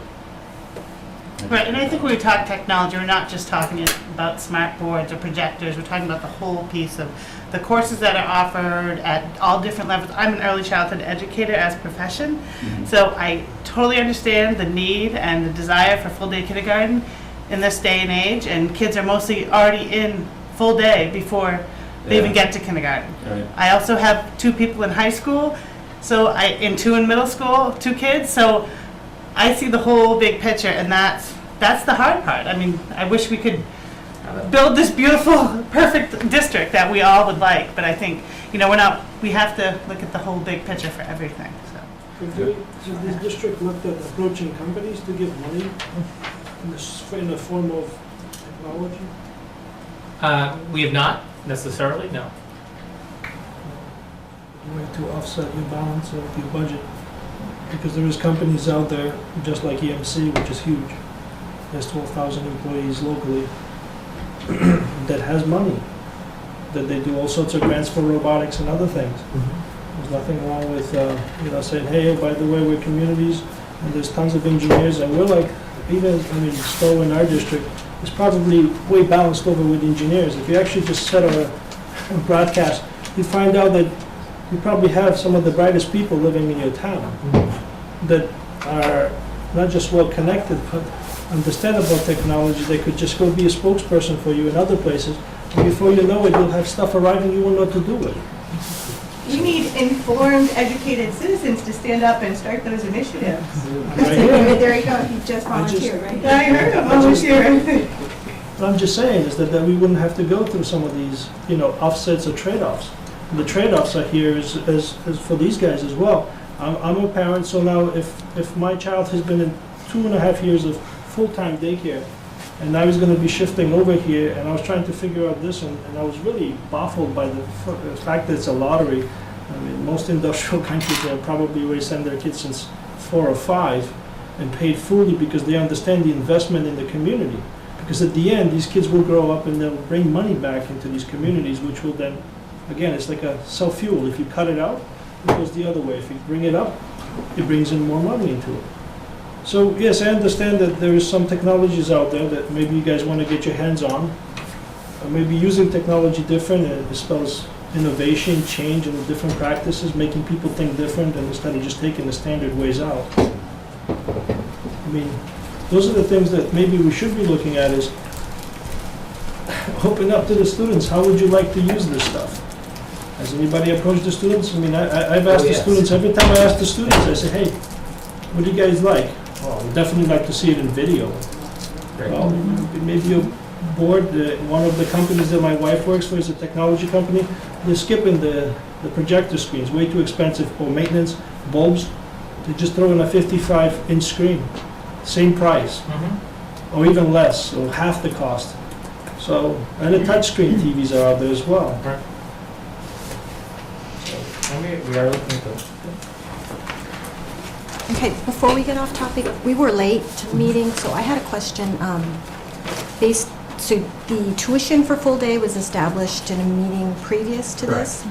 So let's say worst case scenario, this budget proposal doesn't pass. I mean, for the upcoming years, could you give parents the option to pay a little bit more for full day? Like increase the tuition so we could cover, let's say each town could cover the $35,000 for an extra kindergarten teacher? I mean, is that an option? I don't think it is, because we have to have set rates, and we can't ask you to pay for it. So we couldn't do it that way. We could figure out a way for parents I to don't create a understand. donation. Yeah, We couldn't ask. something like that. Yeah, we couldn't do a pay. You know, So we why have to have is that set. not an option to ask us to pay more if that was important to a full day kindergarten parent to pay like a couple $100 Right. more? Because the money that we charge, we only can charge a fee for an amount that reasonably supports the cost of the program. So therefore, that is where our fee is set right now, and it pays for the cost of the program. So you can't charge more than the program costs. Now, if you expanded the program, Yeah. then if you had enough kids to expand the program, we collect more tuitions, and Right. that's We could raise the tuition. right. But The point is that, up to now, looking at the numbers even for now, we've actually been able to accommodate everybody on the wait list. This does seem to be a bit of a bubble year where we've had that much more on the wait list than we have had in the last 4 or 5 years. So, we haven't had wait lists for about 4 or 5 years in now. the way they're dispersed. In the way they're dispersed. So, so this is kind of a unique year in that regard. If we had those 20 kids in one town, it would be a problem. That's right. So why don't you put them all in one time? Can't do it. Our regional agreement wouldn't allow it. Our regional agreement states all students under grade 8 and under have to go to school in their own town. And that's preferred, from my perspective. Right. I mean, Yeah, I think that's why they right, did. That's why I said. Right. Well, they all end up seeing each other in high school, right? They certainly do. They certainly do. I mean, I wouldn't prefer to drive them, to Bolton, but, if Bolton was that, I guess I would have a choice no matter what. So how have the towns been with your budget when you, because you're talking about an increase now, like in past years, how has the attitude been towards your increases? Are you looking right now at something that's above and beyond what you normally do? It's above last year's budget. Right, but percentage-wise, I'm Right, talking. it's 3.14 was last year's. So you're pretty Close. Yeah, so you'd be pretty confident that they are going to give you this budget. I'm The confidence is high because if they're my trending. confidence level is always high at the beginning. So then, I'm an optimist. right, but I mean, I'm looking at past. Yes, history. I think it's a History says reasonable they do budget and go that- up. So and- that's why I'm trying to push where, you're worried about the budget, about cutting things, but you really have to look at the trend of, okay, we've been getting it, so why wouldn't we get it this year? The economy's actually growing. No indicator of future results. Right, but you But have to one- look at the economy and also say, the economy's trending up. If I'd be more concerned if it had been, they've been, denying your budgets and saying, well, we asked for 5, we get 3. We asked for 5 again, we get 2. It's But- two-thirds. Right, we right? have You know. We have to get 2 out of 3 towns. Yeah. And just to be clear, though, that I believe every year, the school committee has cut my proposed budget. So that 3.14 was the school committee's budget proposal. So it has been cut. And the number that that will get more airtime over the next 3 or 4 months is really the assessment increase. So that's what will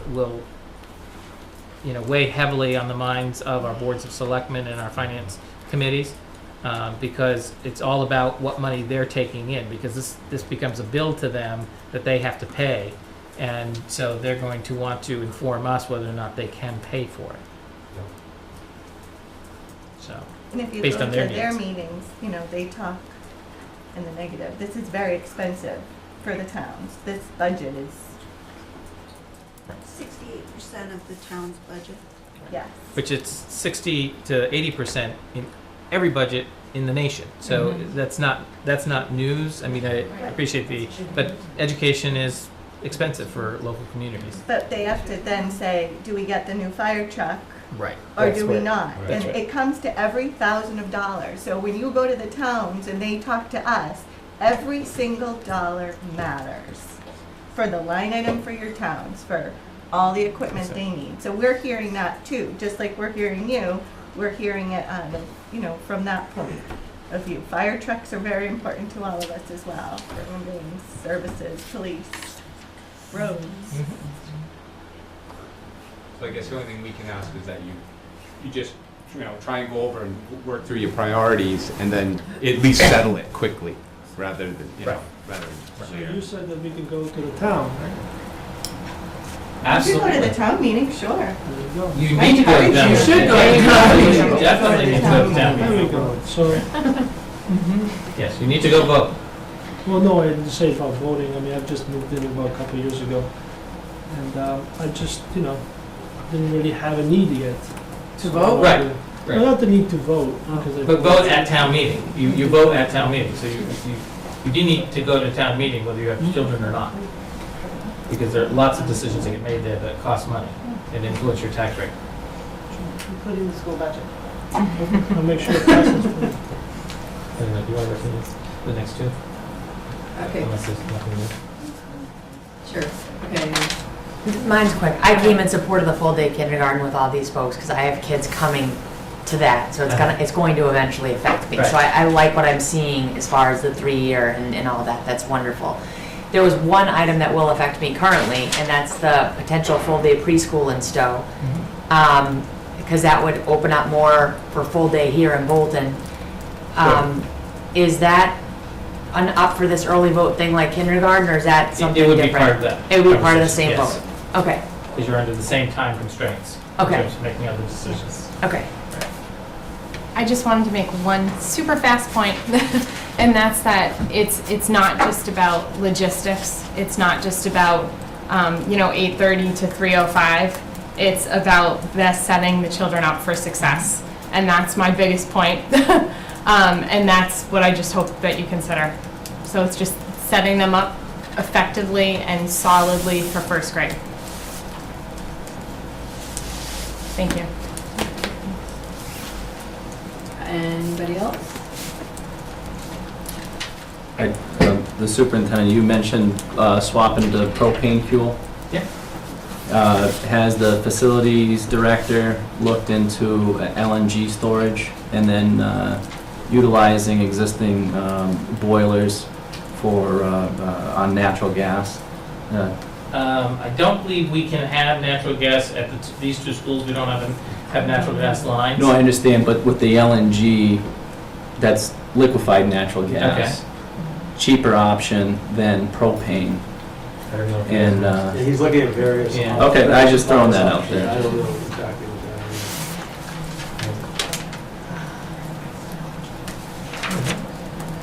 Going once? Going twice? Shall we move to policies? First readings. So this is the first reading, so I guess I would entertain any questions you had about any one of them. Wellness has probably the most changes, fundraising not so much, and student disciplinary interventions not so much. But I'm happy to take them one by one if you have questions, or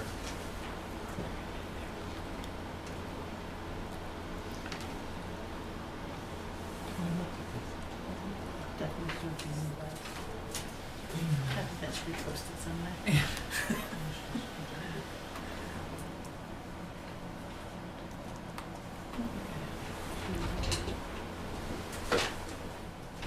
Was the no door-to-door solicitation taken out because it's covered by the bylaw?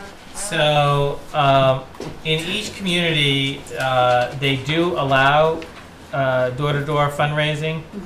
However, it's each one has different steps to get there.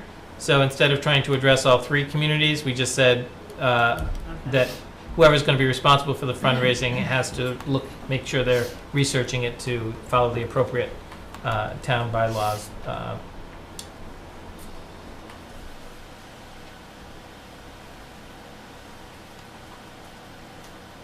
think there's a general sense that we don't want to encourage it, but we recognize I that. think that's at the bottom of everything you get. Yeah. regarding fundraising. Right.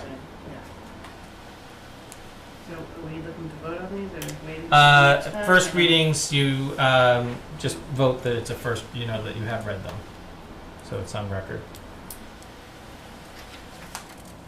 So it would be a motion to accept as a first reading. I make a motion to accept the policy for wellness fundraising and student disciplinary interventions as a first reading. I'll second. Any further discussion? No? All those in favor of accepting them as first readings? Anybody opposed? No abstentions? Okay, it's unanimous then. So the next meeting, we will vote on them, the second reading, to accept them as the updated policies. Okay. Next up is the donations to NRHS DECA from Clinton Savings Bank.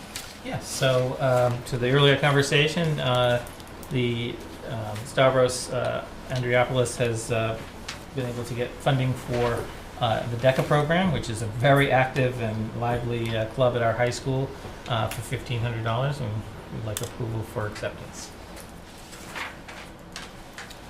Do I hear any questions? No. Yes, what does DECA stand for? Oh, you would ask that. I have 2 kids in it and I don't know. I will have to get the specific answer. I can look on I Google. keep Yeah. hoping. Yeah. They had it when I was in high school. Yeah, it's and been I around. went to it. He has done a fabulous job revitalizing it. I think I believe he has over 50 members. I don't know. 110. 110. So I know last year. was- Distributed Educational Clubs of America. There we go. There you go. So he's done a fabulous job.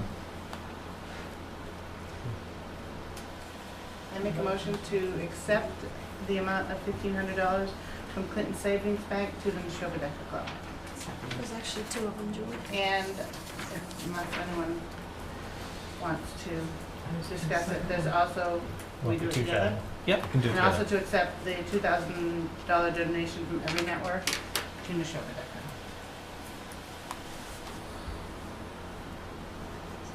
Second. My only question is, are there any unusual restrictions or stipulations other than that they have to be used by DECA for DECA-related activities? That's it. Okay. Only that they can't pay people out of student activities accounts. All those in favor of accepting? Anyone opposed? It's unanimous. Okay, next up on the agenda is technology. So this was an item that Lynn Coletti had raised as a question. I think she had some questions. I know in some communications she and I had, they were primarily around the high school and our BYOD initiative and some of our infrastructure in terms of whether it was robust enough for what we were doing. We were experiencing with the building, not only our devices that were coming in, personal devices, but our own school devices. And so as soon as we recognized that, we started increasing the number of access points in the school. Since we shut down the system briefly after Thanksgiving to test it, and once we added the access points, we have not had any tickets on requests for use of technology. So, we don't think we've solved it. We recognize that we have to continue. The more access points, the better off we'll be. So we'll continue to do that. So, but I don't know if she had any additional questions about that. Go on, take those. Any items that may be considered for the next agenda? Are we going to hopefully vote on the preschool, kindergarten stuff for the budget on the next? I think we'll discuss that, at least have it on the agenda, and then Because then we can always postpone. you guys have to vote make if the we- motion, we so can. if it doesn't make a motion, then it doesn't get to vote. Any other things that spring to mind that people would like to see on the next agenda?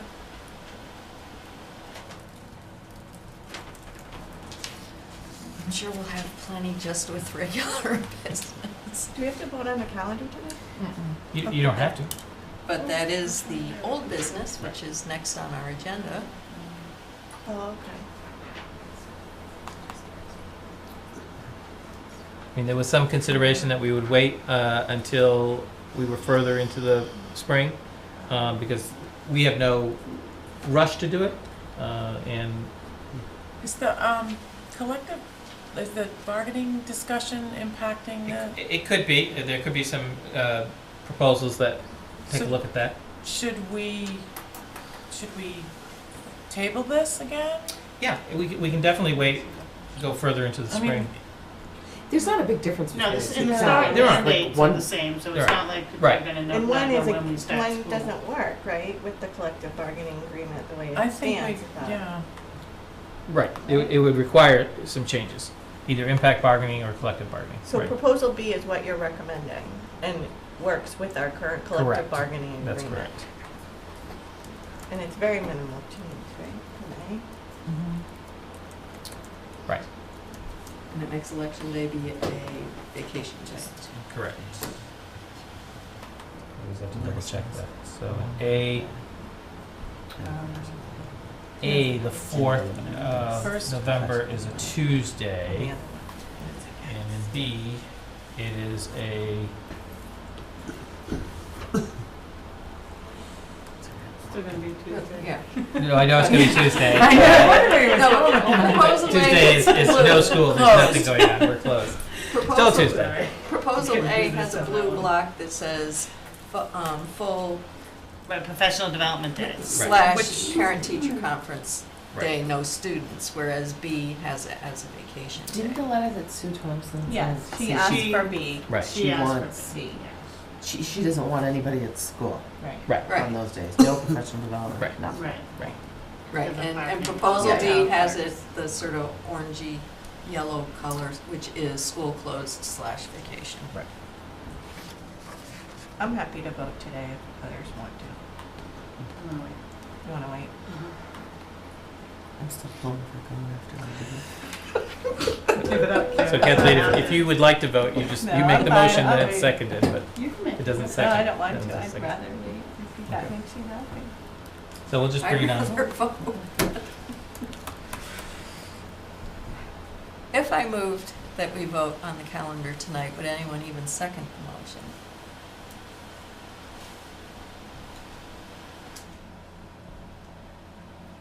Well, okay, I guess. There you go. I wouldn't second it only because I don't think the rest of our constituents are here and they have I think they deserve a right to vote on it. That's true. We have Well, to that do is this. true, we Yeah. do have a very Three of small, us. Right. Yeah, the state people miss it. yeah, Good point. So, that is a good point. in the Okay, then spirit I of guess- collaboration. Okay, then it is tabled yet again. Any other citizens' comments? That's the next item. The clerks would like proposal B. I'm I'm with you there. Just as long as, if you took proposal A, as long as it wasn't parent-teacher conferences, it could, if it was a professional development day. I mean, the traffic at Center last year was just Dangerous. awful, so if you take that in mind, you'll get us off your back. I think the final thing I just want to say is, with the kindergarten proposal, we're talking about basic access to education. And everything else we're talking about with technology and extra drama classes and all of that, those are enhancements to education. And and I think everybody would agree that everybody deserves equal access, regardless of who you are, what town you come from, how much money your parents make, whether they can afford to send you to a private school or not. Everybody deserves equal access. And that's really what we're talking about, is that everybody has an equal chance. And if we can add those enhancements to supplement what every kid is getting, then that's great. And that's what our tax dollars should be doing. We moved to this town for those enhancements, but we also think every child deserves them. And that's what the kindergarten proposal is about, is that every child deserves that equal chance. And that's what we're asking for, and would appreciate a rapid decision if possible. Because as Superintendent Wood said, we do have to make decisions very quickly about the fall for our children. So those are just my final thoughts. Can I make a motion to put it on the agenda to vote at the meeting after our budget meeting on behalf of the citizens? Can we do that? Or does the You chair can, have to but do it? the chair will, The chair does it? duly noted in the minutes, we'll make sure it's on there. Yes, we don't have to vote on whether it gets on the agenda. Oh, we don't? No. Okay. You can just say, you really want to see it on the next agenda, so. Do you want to get rid of us?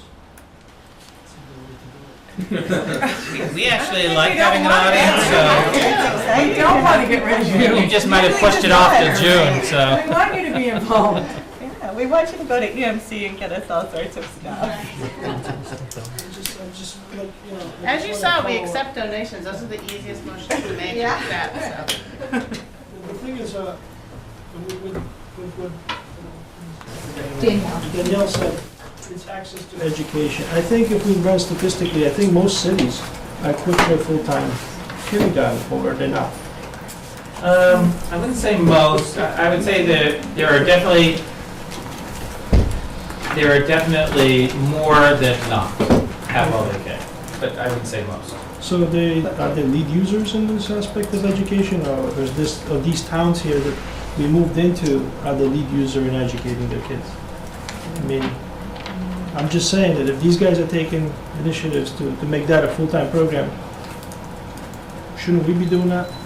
And doing it, or should have done it? There are people who don't sign up for it, though. There are lots of people that don't sign up for full-day kindergarten on purpose. They want That want half-day kindergarten. Well, that's fine. I'm okay with them not coming to school. I'm not gonna stop them from, I'm not putting a gun to their head and saying your kids have to go to school.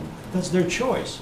But when I'm here fighting for my son's right to go to school, that's kind of ironic, because I thought it's taken for granted that they do go. But they have to go, you know, but what I'm hearing is, well, we have to vote if this, you know, if the little kid should start a full-time, or he should, I think that one of the things I read is when a child is ready, and the parents determine that they're ready, that they should go, right? I mean, you have kids. So did you determine that they should be part-time, or did they participate in part-time? That should be an option. The full-time should be always available. Actually, the statute is only part-time. We only have to offer. Yes, I understand that. I saw that. I read up your stuff that you only have to offer Right. part-time. It's not our stuff, though. Yeah. You know. It's the state. Yeah, but at one point, we didn't go to school. If you really look at the history, you know, educating people has just become the phenomenon in the last 100 years. Right. Prior to that, only the people who wanted to learn, they paid some money, some school teacher got together, and this was just like a hobby to learn. But as our society has advanced in the technologies and all these other things, we have to spend more time educating ourselves about it. And it becomes a necessity to survival, not oh yeah, I can just get a little bit ahead if I just go attend a couple of classes. So we're just asking you to say, you know, I know that there's money and there's budget, well then come to talk to me. Maybe we'll talk about something innovative, and then you have more money than what you do with. Then we can go and, like you said, enhance the education further while meeting the necessary minimal needs for the other kids.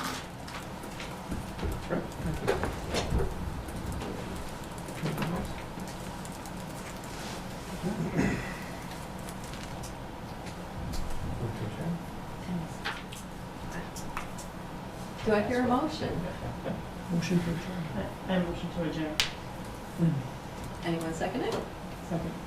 All those in favor of adjourning the meeting? Any opposed?